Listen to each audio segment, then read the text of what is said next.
Chapter 157 Battle of the Dungeon. Gradually, the soldiers and the generals of the Empire's army began gathering the dungeon. Each one had a rope in hand, connecting them at 3-meter intervals. There was a combat team stationed elsewhere, and they must be able to detach the rope swiftly. Since they have already made various preparations beforehand for conquering the dungeon, their actions were quick and swift. Through interrogating Shinji and company, Kalguryu had a fair grasp of the dungeon structure and prepared measures to combat getting lost in the dungeon. While spirit mages confirmed the course ahead, a special team would disable any traps. The combat team would work on subjugating monsters, and the analysis team would collect dismantled monsters and monster cores. T and note, demonic crystal stone is the literal translation. Money and goods collected from the treasure boxes of various rooms would transfer to the back and be prepared to be transported to the command headquarters. With the soldiers connected, they could act accordingly to the situation. Kalgury's plan initially went well, however, things started happening within. Contacts with soldiers who entered first were cut off, causing minor disturbances. There were also reports of rather than a labyrinth, it was a wide space internally. Previously connected to staircases, an order to continue the search was issued under the assumption that it was a distorted structure. The spirit mages reported that due to the spirits being in a disarray, the path would sometimes be uncertain. Thanks to Shinji's report, he knew that the dungeon would change its internal structure on a weekly basis. This had caused Kalgury's decision to go Auri. How unlucky, we've just clashed with the maze's remodeling period. Thinking about this, he gave his subordinates their orders. Even so, to panic so much over a changing maze, Kalguryu was very dissatisfied with the Empire Army's disgraceful display. Among the items continuously delivered from the dungeon, each and every one of them were first-rate equipment made with demon steel. The monster cores collected were also of high quality, with high energy conversion rate. Before all the reaped profits, the confusion was a minor problem, no matter the scale. After a whole day, the majority of the 350,000 troops had successfully entered the dungeon. The ground troops were on standby at the dungeon's entrance, communicating with the internal group via ropes and making preparations. In addition, their work on pitching up a tent in order to place the transported riches and goods. That's when the actual abnormality began. Losing contact with the soldiers within, the rope was suddenly cut. This happened exactly when all 350,000 soldiers entered the dungeon.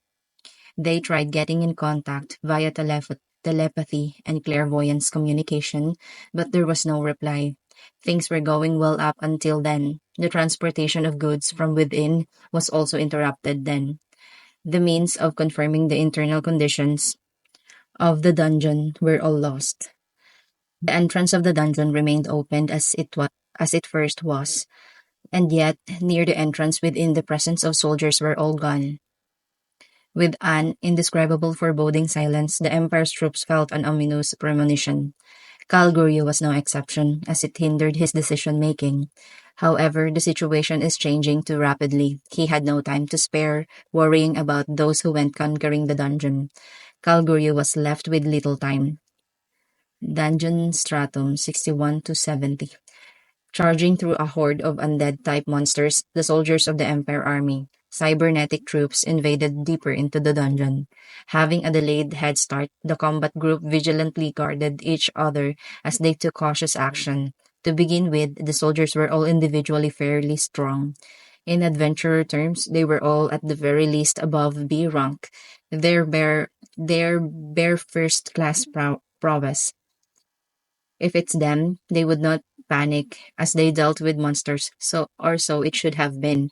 After the first day in the dungeon, things took a drastic sharp turn. Losing all contact with the surface troops, they were completely isolated. No, this isn't it. This isn't right. They've descended 9 layers, and then there was a large space with absolutely nothing there. They've continued to descend, but once 10,000 had passed, the stairway had disappeared. In its place, a giant door. Without hesitation, they've opened the door, and welcome to mine kingdom of Death, dystopia. Now let us immerse in fun-filled times. We're holding back those behind V, so let's begin. Skeleton, one word describes it all. With polished, pure white bones, it spoke to the Empire's troops in fluent human tongue. Right after, a, demoni- a demonic roar bellowed as if the very space itself was crushed under its pressure, and with it a spectral dragon, Death Dragon, the strongest of the undead types and the vilest of dragons. It assaulted the Empire's soldiers. The large door was swung completely open, and a continuous stream of death knight cavalry, led by a death knight, charged.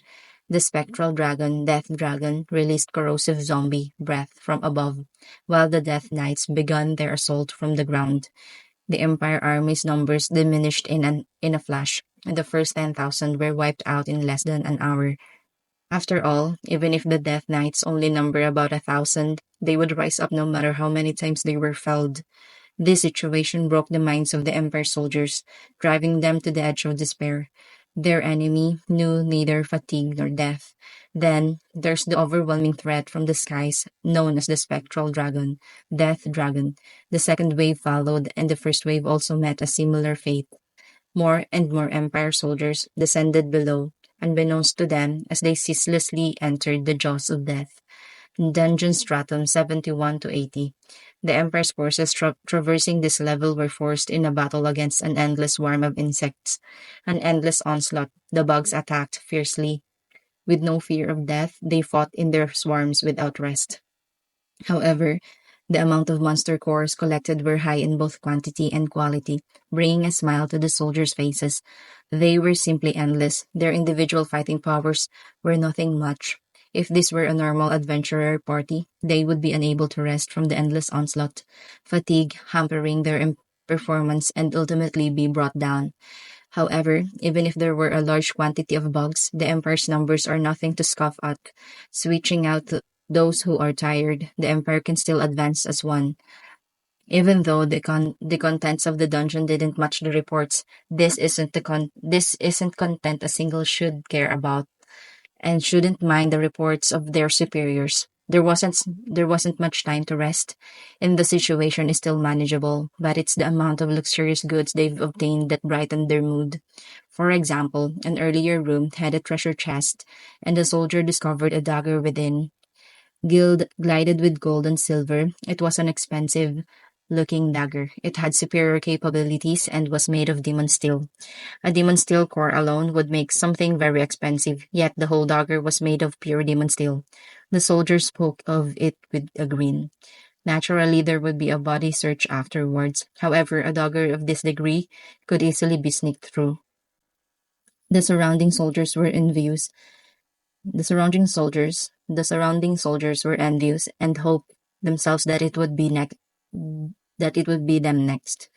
If there weren't perks like this, it would be unbearable to fight insects in such a place. The number of demon cores collected had also piled up considerably. High purity demon cores were difficult to come by, yet they could be easily procured here by defeating monsters. This alone warranted quite the bonus. There was a feeling of loathing when the first group screamed something about specters, but they felt like they hit the jackpot with this insect-filled stratum, and so everyone's delusion of getting lucky continuously bloated. While some started acting carelessly, there were also those who still remained alert. Soon, those individuals gathered secretly and formed a group consisting of the Intelligence Bureau and the Reconnaissance Bureau. They had originally been allocated to separate groups, but soon they gathered. The reason is simple. They felt danger. This dungeon is dangerous. The conquering plan may have already failed. One spoke without opening their mouths. By holding hands and communicating via telepathy, this was a unique method of communicating within the Intelligence Bureau. Ah, you noticed? The powerful individual earlier. I think they're known as the floor boss. Ah, the one in front of the stairs, right? Its strength is in a different league. It even took down several high-ranking soldiers. Ah, it's that guy. But the report that followed was unbelievable.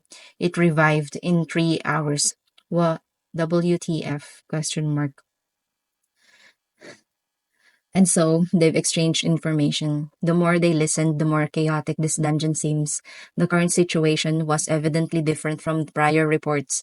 When the situation doesn't match prior intelligence, forceful actions would be evaded while a reinvestigation is commenced. And yet, the higher-ups forced the search to continue. It's evident this was the result of prioritizing their desires, and so the Intelligence Bureau members wondered should wondered should they comply with the mission and fail with it. As they were discussed, should they retreat from the dungeon first? The head of the soldiers next to them had fell to the ground, there too late. They weren't able to decide as the time for talk was over. Foo foo foo foo, the bait has arrived. Good work, all of you. You may now die. Dave heard a voice, resounding from the floor, a beautiful voice. That was the beautiful voice of this level's guardian floor boss, the insect queen, Apito. Transforming into mental waves, it undulated throughout the entire floor, and there it began, a one-sided slaughter. Any amount of confidence in their fighting strength was now all meaningless. Even if they were A-ranks, if they were below a certain threshold, they were no different from amateurs. Those who couldn't react aren't even given the chance to fight back. The army wasps, led by Apito, they re- their real identities slaughters with 3D maneuvers, capabilities at hypersonic speed, reaching sizes of only 30 centimeter. Small invisible wings emit terrifying high-frequency blades, approaching you at speed surpassing sound. They were silent killers. These slaughters numbering over 1,000 could seek out humans, gain with their heightened senses. Excellent dynamic vision is meaningless if one doesn't possess the unique skills, accelerated thinking, and hyper reaction speed. They couldn't even possibly react to them. An opponent beyond the perceivable range of humans, even if it's only one, would be classified as an A-rank disaster class. On a side note, when such a monster is discovered in the Western countries, an emergency alarm would be triggered. A subjugation team consisting of elite holy knights would be formed, and a large-scale holy barrier would be erected to weaken the monster, followed by a large area sweep. Still, they must enter with the conviction to make sacrifices, for such was the danger of an A-rank disaster class. It was such a monster, and thus begins the slaughterfest. And the time it took to slaughter the Empire soldiers was a measly less than 10 minutes. Dungeon Stratum 81 to 90. They could say it now. The first two floors were bonus stages. Michael and Raymond are waging a desperate two-man battle. Their comrades aren't here anymore. They were all slaughtered. The demon before them, with beautiful white hair, was an ape with wisdom.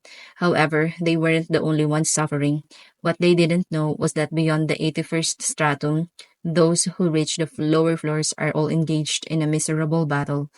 The 81st stratum was simply a taster level where powerful beasts roam. It's the paradise of demonic beasts. However, even though there are would be some head and shoulders above their group, they're basically wisdom-lacking monsters. For veteran soldiers with a load of experience in their belts, they were opponents that could be taken down with ease. Monsters beyond what they expected. On average, B-plus monsters appearing in groups of 3 to 5 were a tough match, but they managed to clear the first floor with no casualties. At this rate, it would probably take some time, but given a few days, conquering the dungeon could still be possible. Until that guy appeared. With the capability of speaking human speech, it was an ape with wisdom, making use of yojutsu. It had annihilated the army. A pure white yokai ape, Abyakuen, using a unique taijutsu utilizing the stuff. It was a phantasmagorical way of killing from the air, manipulating wind and sound, beckoning forth storms, then slashing vacuum blades at all directions. It was an extremely dangerous demonic beast. Their encounter with this demonic beast has lasted over an hour, and their friends fell one by one. Michael and Raymond, as other worlders and as soldiers, were reasonably relied on. With their pride as strong individuals, they desperately fought against the demonic beast. The sniping squads attacked were blocked by the storms. The mage squads, debuffs, status effects, and even magic itself were all interfered via Yojutsu. A barrier of wind threw a monkey wrench into the plans of all direct magic attacks, for their strength was insufficient.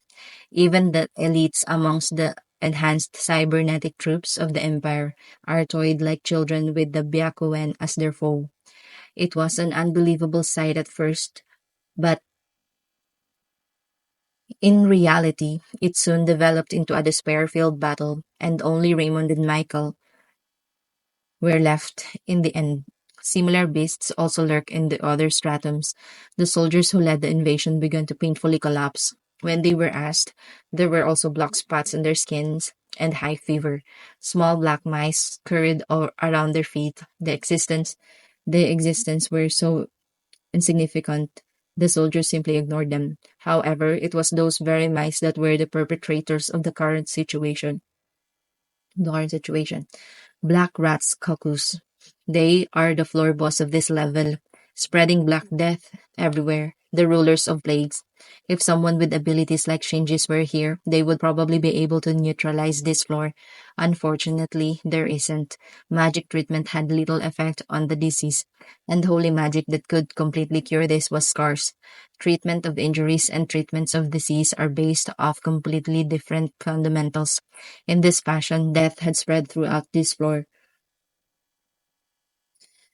Similarly, in other floors, the lightning clad trigger, the thunder tiger Raiko blocking all who attempt to pass the stratum, the rabbit manipulating gravity, lunar rabbit ghetto, scattering tyranny here and there, the snake with wings, winged serpent Yoda, lowering the oxygen concentration in the air to zero by manipulating air contents, the ship that rapes the conscience of soldiers, drowsy ship mink, lulling all to sleep with hallucinogenic hypnosis, the bird with a call of flames, firebird, Encho, killing all soldiers with high temperature, the dog that uses the mirror that reflects all mirror hound, Igami, sending any and every technique back to sender.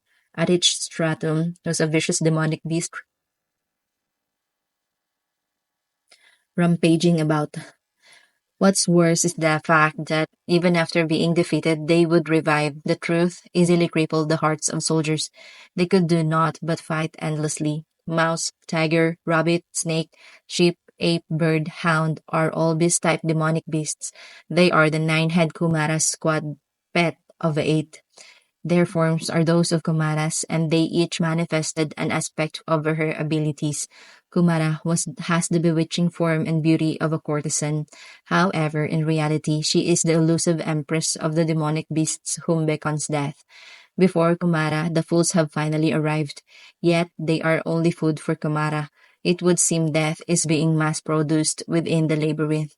And so, when the dungeon conquering of the Empire's 350,000 soldiers had ended, a day has passed. The number of survivors is zero. End of chapter 157.